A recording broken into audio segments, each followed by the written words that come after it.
Oke, selamat malam semuanya. Ya, ini After edisi 17 Juli 2023. Akhirnya malam ini kita bisa kembali live Youth Talk edisi 17 Juli setelah seminggu terpaksa libur karena saya pulang kampung ya ke Jawa Timur. Malam ini kita akan kembali update IHSG, perkembangan IHSG, dan juga membahas ide-ide yang mungkin sudah cukup lama, mungkin kedaluarsa mungkin idenya karena mungkin sudah masuk sejak minggu kemarin, tapi gak apa-apa, kita akan bahas nanti. Semoga tetap memberikan informasi yang bermanfaat dan menguntungkan untuk Bapak Ibu penonton Youth Talk. Baik, kita langsung mulai saja dari IHSG. Silahkan apabila Anda ingin memberikan ide untuk pembahasan di Youth Talk selanjutnya, isi di kolom komentar saham apa dan kenapa saham tersebut Anda pilih untuk dibahas di Youth Talk selanjutnya. Langsung kita mulai dari IHSG dulu. Untuk IHSG, seperti yang kami sampaikan di Stockholm minggu ini, pullback masih dapat berlanjut ke target 6970, dan hari ini pullback sempat naik ke 6929 dan kemungkinan masih dapat berlanjut meskipun ini sudah cukup tinggi di area resisten konsolidasi. Konsolidasi yang mana? Inilah konsolidasi IHSG. Jadi konsolidasi ini sudah ada sejak akhir tahun kemarin, dan pergerakan IHSG nyaris tidak kemana-mana dengan rentang yang mungkin bisa dikatakan lebar ya. Supportnya di 6.500-600, sedangkan resistnya di 6.900-7.000. Jadi ya mungkin apabila tidak melihat chart kesannya tidak konsolidasi, tetapi kalau kita lihat dari chartnya, konsolidasi ini di dalam tren turun. Dan tren turun ini memang sedang diuji ya. Kalau misalkan IHSG bisa bertahan, dan tidak artinya bertahan meskipun dia bertahan, mungkin ada potensi untuk konsolidasi lanjut. Namun ada harapan dia akan berpotensi untuk naik lanjut ke 7.000-an gitu ya, kalau dia bisa bertahan di atas downtrend line yang sementara ini sudah dipatahkan. Jadi konsolidasi ini masih berlanjut, namun tren turun untuk sementara ini karena belum terbentuk lower high baru ya, kita bisa dikatakan ini saat ini adalah konsolidasi yang cukup panjang ya, bisa dikatakan 6 bulan konsolidasi untuk IHSG. Nah, pertanyaannya adalah sekarang selama 6 bulan ini bagaimanakah kinerja trading kita, investasi kita? Apakah konsolidasi juga? Apakah minus? Apakah plus? Ya, itu adalah pertanyaan untuk kita masing-masing untuk mengevaluasi kinerja kita. Apakah kinerja kita itu tergantung dengan indeks atau bertolak belakang atau sebaliknya gitu ya. Jadi kita harus lihat itu dengan objektif. Untuk apa? Untuk ya evaluasi ke depan harus apa. Kalau IHSG ini masih konsolidasi, kita harus apa? Kalau IHSG ini uptrend, kita harus apa gitu ya. Jadi ini sangat penting bagi kita semua, baik itu trader ataupun investor, untuk terus melakukan evaluasi kinerja secara terus menerus dan berkelanjutan. Jadi tidak stop gara-gara nyangkut kemudian tidak mau lagi evaluasi, atau gara-gara cut loss nggak mau evaluasi. Jadi evaluasi itu dibutuhkan terus menerus kondisi apapun. Makanya setiap beberapa waktu, misalkan bulanan, kuartalan, semesteran, nah ini selalu dilaporkan kinerja kami. Mungkin Bapak Ibu sudah melihat kinerja 3 layanan kami, PTR, PIR, dan PIRS di kuartal kedua 2023, dan mungkin Bapak Ibu sudah melihatnya dan bisa dinilai sendiri bagaimana kinerja kami. Untuk semester 1 kemungkinan akan rilis antara akhir minggu ini atau akhir bulan ya, sedang kami lihat ya. Ini juga tidak sekedar membuat laporan, tetapi ini adalah salah satu bentuk pertanggungjawaban kinerja kita itu dilaporkan dengan transparan, setransparan mungkin ya. Supaya apa? Supaya member kami dan calon member bisa mempelajari itu untuk apa? Untuk langkah ke depannya. Ya, seperti itu. Nah, jadi ini konsolidasi ini sudah berjalan kira-kira 6 bulan, dan semoga kita harus tetap optimis IHSG bisa melewati konsolidasi ini dan bullish ya gitu ya. Kapan ya kita nggak tahu, Kapankah itu? Waktunya kapan? Di hari apa? Kita nggak tahu. Yang jelas kalau IHSG bisa tembus di atas 7.000, itu adalah sebuah indikasi indeks mulai uptrendnya, dan kita harus mengantisipasi itu dengan strategi yang berbeda ketika IHSG sedang konsolidasi atau bearish. Ya, kalau kami kan menggunakan sistem yang dinamis, karena market seperti apa kita harus apa, market seperti apa kita harus apa. Jadi itu adalah sebuah apa ya, bisa dikatakan adaptasi terhadap perkembangan market, perubahan market yang sangat dinamis dan ya sulit untuk kita prediksi sebenarnya. Tetapi ya so far kita bisa mengantisipasi semuanya dalam kondisi apapun, dalam kondisi indeks downtrend, dalam kondisi indeks konsolidasi, dalam kondisi bullish, layanan kami terbukti bisa selalu ya di atas market ya. Dan saya berharap penonton Yeftalk terutama kami juga sama seperti itu ya.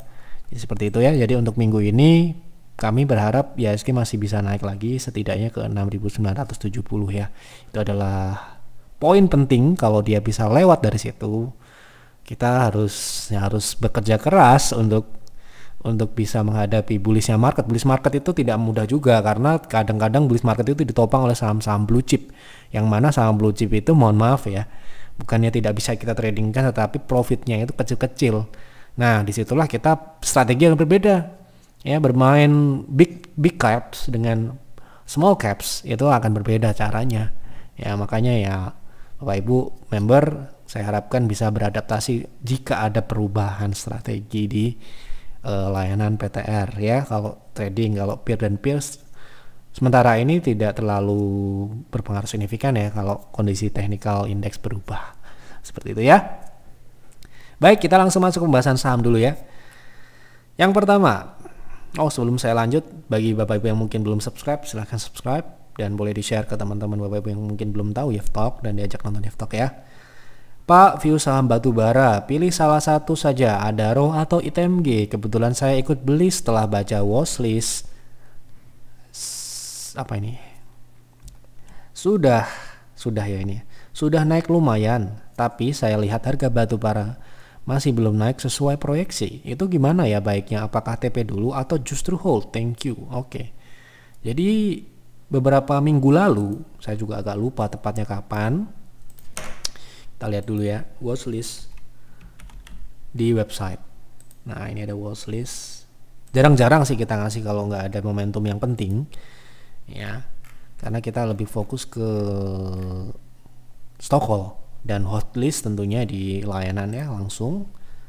Jadi watchlist kita itu potensi swing Adaro ini sebenarnya merujuk pada potensi pullback atau reboundnya harga batubara. Namun ternyata harga saham Adaro dan kebetulan ITMG juga, kita bahas dua-duanya aja karena memang ini satu paket.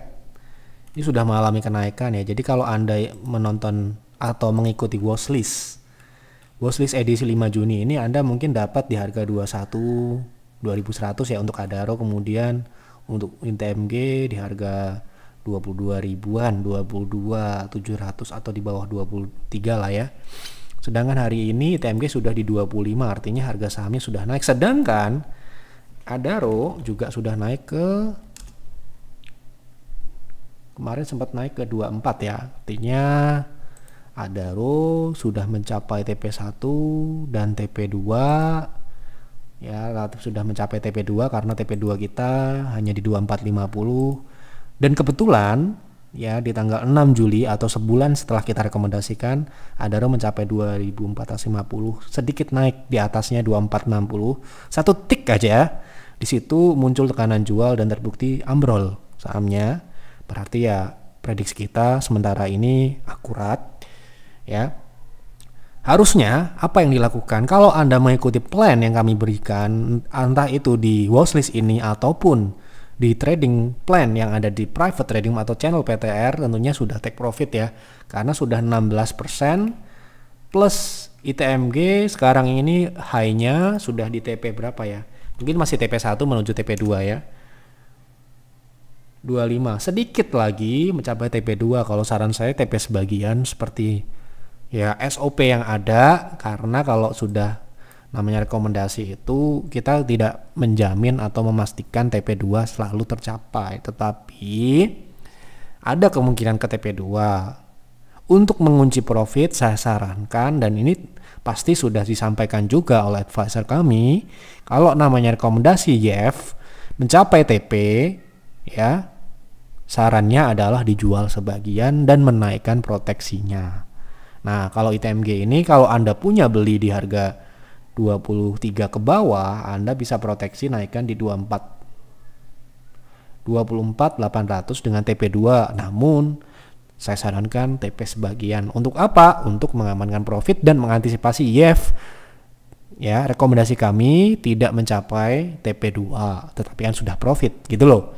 Kemudian kalau Adaro ini sudah achieve semua, tapi kalau Anda masih mau hold, silahkan. Berharap YF ternyata memberinya terlalu kecil profitnya, masih kurang profit yang kita kasih. Anda bisa hold dengan proteksi di 23.300 ya, dengan TP berikutnya di 26.200 seperti itu. Jadi ya tidak akan persis, tapi kebetulan Adaro setelah 2450 tercapai di 6 Juli atau sebulan tepat setelah kita rekomendasikan tercapai dan turun. Terkait harga batu bara, memang harga batu bara itu tidak bisa dihubungkan dengan jangka pendek ya, tapi kalau misalkan terjadi rebound, pullback, efeknya nantinya nggak cuma di teknikalnya tetapi juga ngefek ke fundamentalnya. Seberapa besar? Yang jelas sekarang ini view kita untuk batu bara memang hanya pullback atau rebound saja. Apa implikasinya? Tidak bisa untuk jangka panjang karena siklusnya sudah turun. Di dalam siklus turun, sekali lagi ada yang namanya kenaikan, yang namanya pullback. Ingat itu baik-baik. Yang terjadi di Adaro, ITMG adalah pullback, yang mana kenapa kok rekomendasinya tidak di peer dan peers tetapi direkomendasikan hanya di private trading room, karena peluang yang muncul untuk trading bukan untuk investing, gitu loh. Ini untuk edukasi juga buat pemula-pemula yang nggak ngerti bedanya trading dan investasi. Cara kita melakukan pendekatan itu berbeda, cara kita melihat juga berbeda, perhitungannya juga, kalkulasinya berbeda, gitu loh. Time frame yang digunakan jelas berbeda. Ya, ini untuk edukasi, mungkin kan sudah seminggu nih, ya mungkin ada yang pemula-pemula yang masih belum ngeh dengan apa yang kami sampaikan, baik itu ada yang pemula yang join PTR nekat gitu ya, dan nggak ngerti bedanya trading investasi, gitu. Kita edukasi di sini. Kenapa kok ITMG kan bagus, Adaro kan bagus, kok cuma trading doang, gitu ya. Karena sementara ini peluang yang muncul adalah trading, bukan investasi. Itu menurut kami, dan kami pun juga bisa saja salah. Tapi yang jelas apa yang kami sampaikan tentunya sudah terukur dan menggunakan sistem yang sudah teruji. Bapak Ibu bisa lihat kinerja kami, gitu loh ya. Nah, oke, lanjut ya. Kinerja ISG di bulan Juli ini lumayan Pak. Kira-kira apakah kinerja PTR bisa tetap di atas? Strateginya gimana? Ini kebetulan kemarin ya, tanggal hari ini tanggal 17 ya. Saya kan baru pulang, terus kasih bagaimana trading saya tinggal selama seminggu gitu ya. Saya dikasih laporan sama advisor PTR. So far oke, tapi memang bulan Juli ini karena ISG naik, tentunya sistem akan merespon itu dengan transaksi yang lebih agresif. Secara kuantitas akan meningkat, berbeda dengan bulan Juni ya. Ini ya, jadi secara win rate atau winning ratio memang sedikit turun dari 70 menjadi 67%, tapi memang transaksinya naik dari 15 menjadi 18 kali gitu ya. Dan ya Anda bisa lihat sendiri, meskipun win rate kita turun tetapi loss kita ya mohon maaf ya di bawah 5% gitu ya. Itulah kenapa kuncinya kita bisa tumbuh meskipun cut loss lebih banyak dibandingkan profitnya beberapa bulan yang lalu ya, bulan Mei ya, dimana win rate kita 40-an persen. Win rate penting, tetapi yang lebih penting adalah surplus atau defisit. plus atau minus hasilnya itu loh. Kalau Anda sering loss, cut loss, hanya lossnya mungkin 0% tetapi profit Anda 10%, 15%, ya loss itu nggak ada, ya nggak akan ada masalah gitu ya. Namanya marketnya mungkin lagi tidak bagus, banyak false signal dan sebagainya. Saya rasa win rate itu akan naik dan turun ya.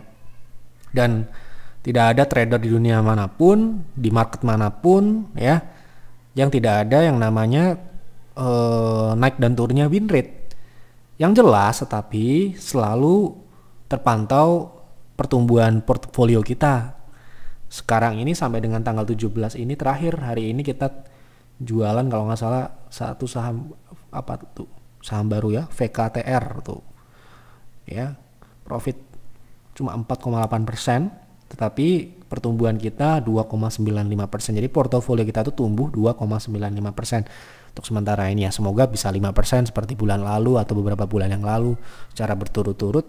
Kita lihat IHSG sekarang ini kenaikannya ya, untuk apakah mungkin kita di bawah atau di atas ya, kita akan lihat itu karena ini belum selesai ya. Sementara ini IHSG 3% ya, artinya kita seimbang lah dengan kenaikan yang terjadi karena ya lagi-lagi kita tidak trading saham blue chip ya. Gitu, trading kita Anda bisa lihat sendiri ini ya, saham-saham small caps yang mana ya ini pun kita belum optimalkan. Karena apa? Saham yang seperti misalkan ADMG, WH ini profitnya kalau kita kita maksimalkan maksudnya, itu profitnya bisa sangat besar, tetapi masalahnya kita punya tanggung jawab untuk merekomendasikan saham baru. Di PTR itu ada limitnya 6 saham. Kalau 6 saham itu belum ada yang terjual, kita nggak boleh merekomendasikan saham baru. Itulah yang kita batasi. Kalau namanya saham ini ada yang bagus dan kita nggak rekomendasikan, nanti kita salah juga. Itu maka dari itu kita seringkali kita TP1, TP2, kemudian kita rekomendasikan saham yang lain. Supaya apa? Supaya member yang mungkin tidak ikut dengan saham yang sebelumnya bisa ikut rekomendasi saham yang baru. Itu adalah salah satu ya usaha kita supaya profit itu bisa merata dan bisa dirasakan oleh banyak orang.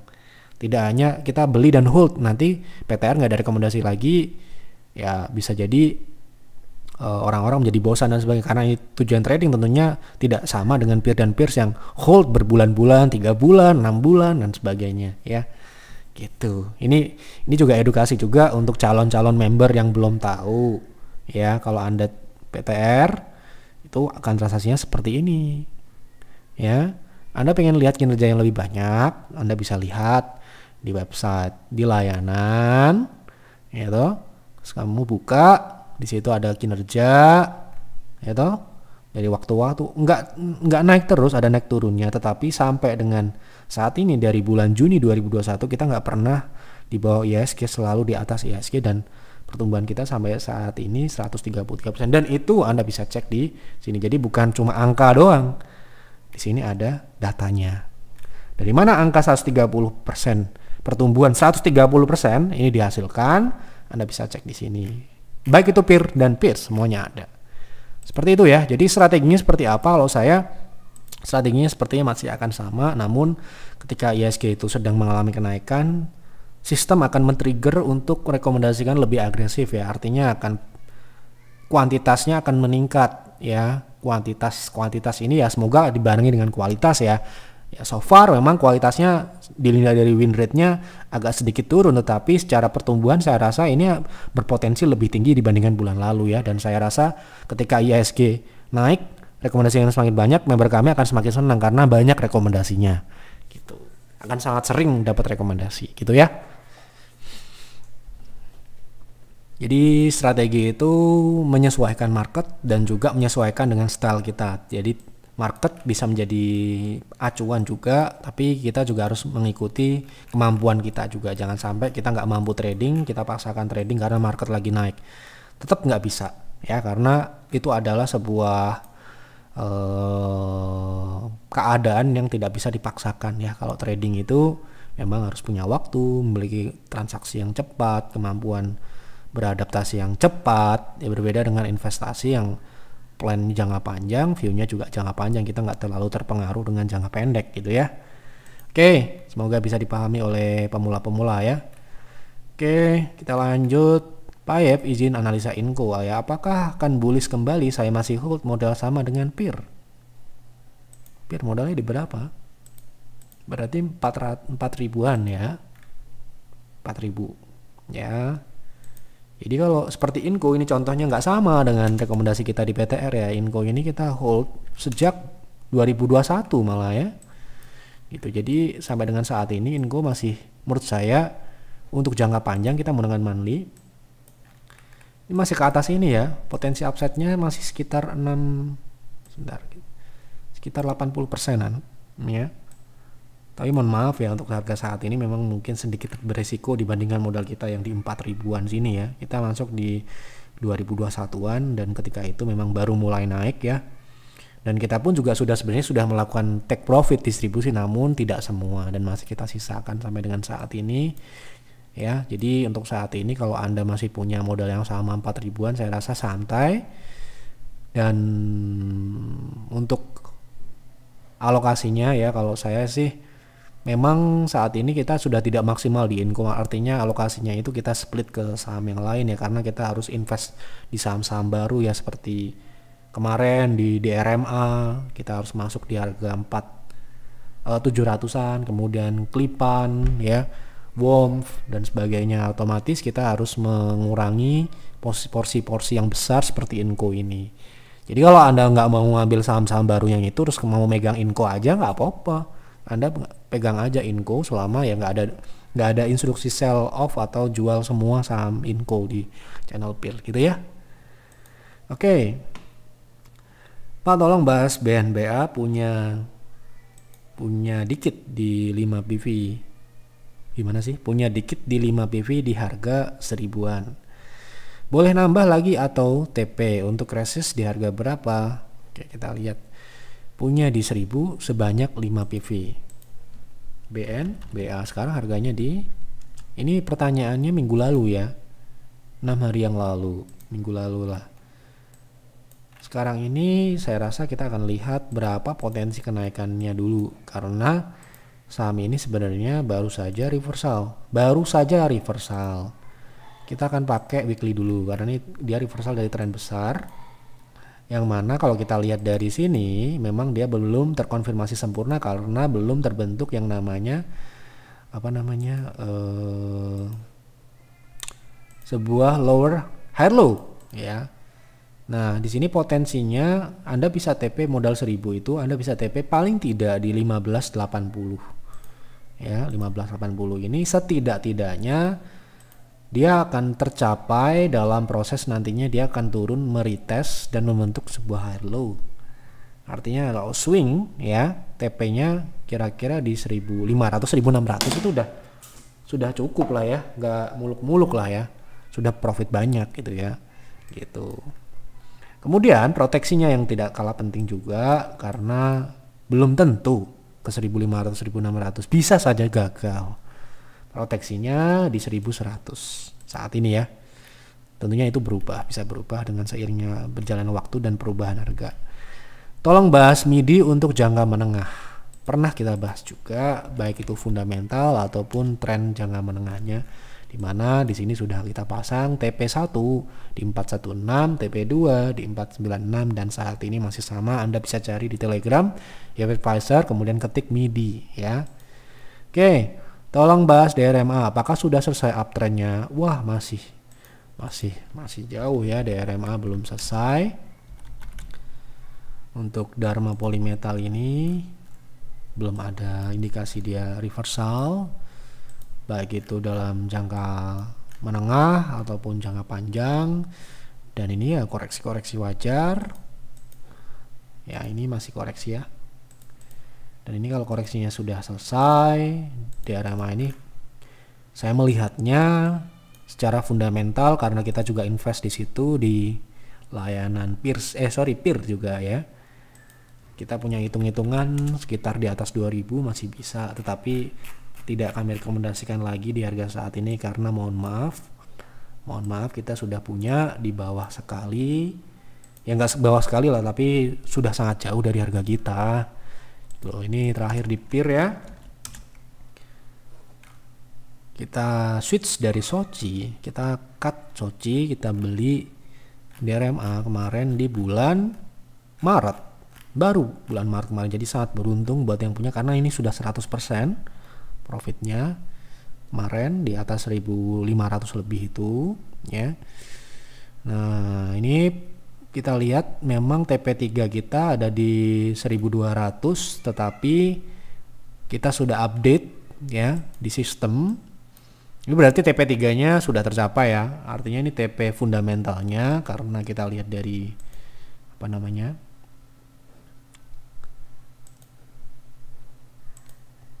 Kinerja kuartal satunya, lihat ya, sangat bagus.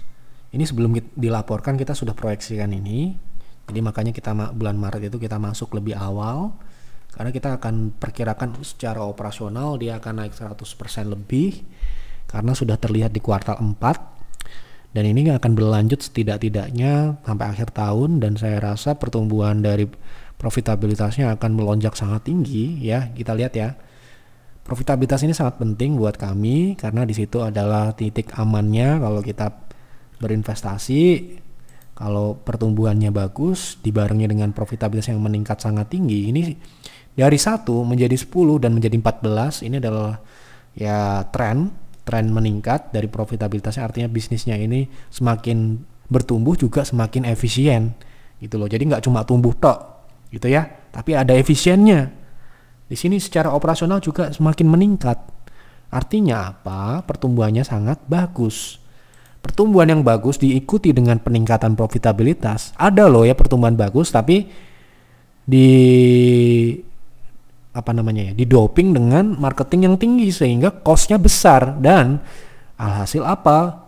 Operasionalnya turun dalam. Nah, ada beberapa emiten yang kita kemarin ditanya oleh advisors ditanya oleh member baru, kenapa kayak invest di sini?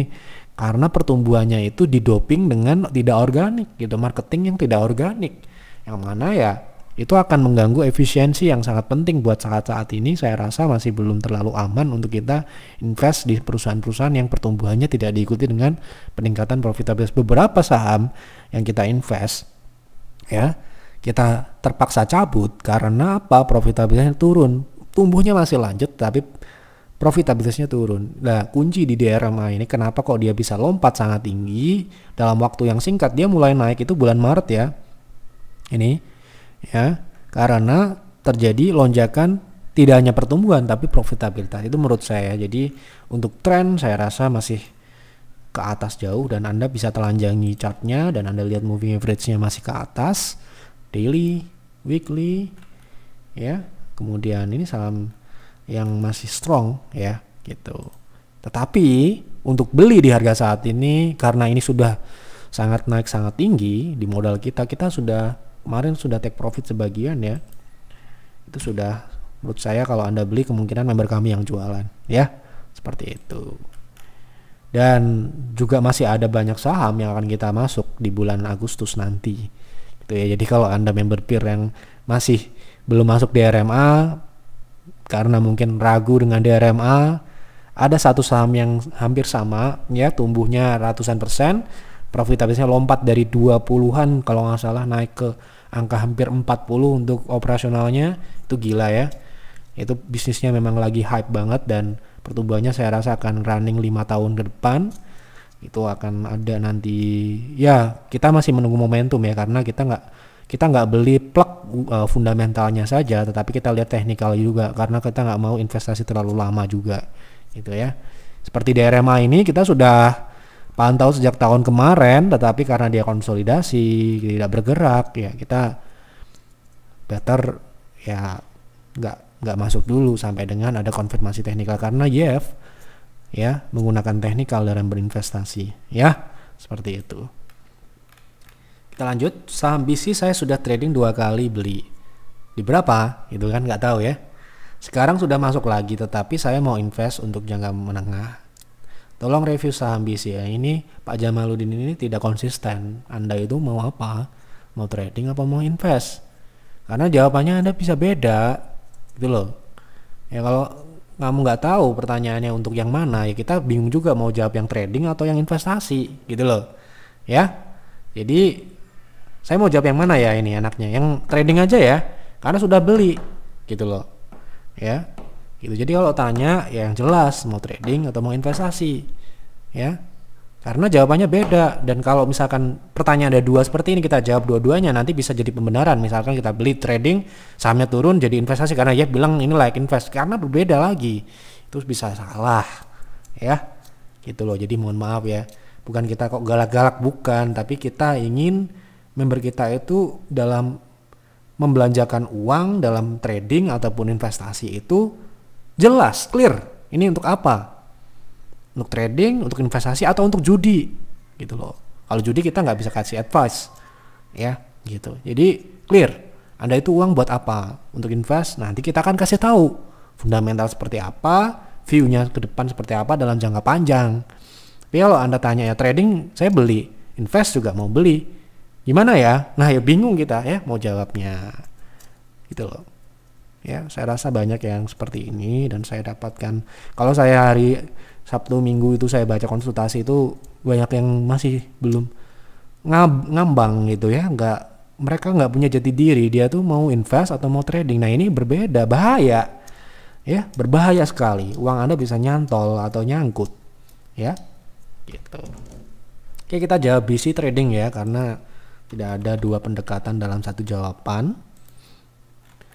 Kalau sekarang ini trading saya no untuk saham ini. Kenapa kok begitu? Saya belum ukur apa-apa, tapi saya lihat chartnya ini untuk saat ini belum menarik. Ya jelas ini menyempit. Anda mau cari apa di sini? Gitu ya. Gitu. Jadi udah clear, dan juga saya tidak dikasih tahu harga belinya berapa. Ya kalau Anda hitung-hitungan bisnis, kan trading itu bisnis, bukan judi. Anda mau cari profit berapa? 1%, 2% bisa. Tapi kan saya nggak mau. Profit itu minimal 5%. Minimal. Artinya 5% pun kalau ada yang lain yang lebih besar kita nggak akan pilih. Gitu loh ya. Semoga bisa mengedukasi untuk Pak Jamaluddin. Semoga bisa diterima apa yang kami maksud ya dengan kebaikan. Karena apa yang kami sampaikan di sini tujuannya adalah untuk kebaikan, untuk mengedukasi. Meskipun penonton kita nggak banyak, sedikit banget ya, tetapi saya rasa walaupun penonton sedikit, apa yang kami sampaikan tidak mengurangi kualitas yang kami sampaikan, apa yang ada dan real dalam kehidupan berinvestasi yang nyata ya. Jadi nggak cuma berhalusinasi profit ribuan persen, ratusan persen, tetapi nggak ada faktanya gitu ya. Oke, itu saja yang dapat saya sampaikan. Kita jumpa lagi di F-Talk selanjutnya. Terima kasih. Mohon maaf apabila ada kekurangan atau kesalahan dalam penyampaian di F-Talk malam ini. Selamat malam dan selamat beristirahat.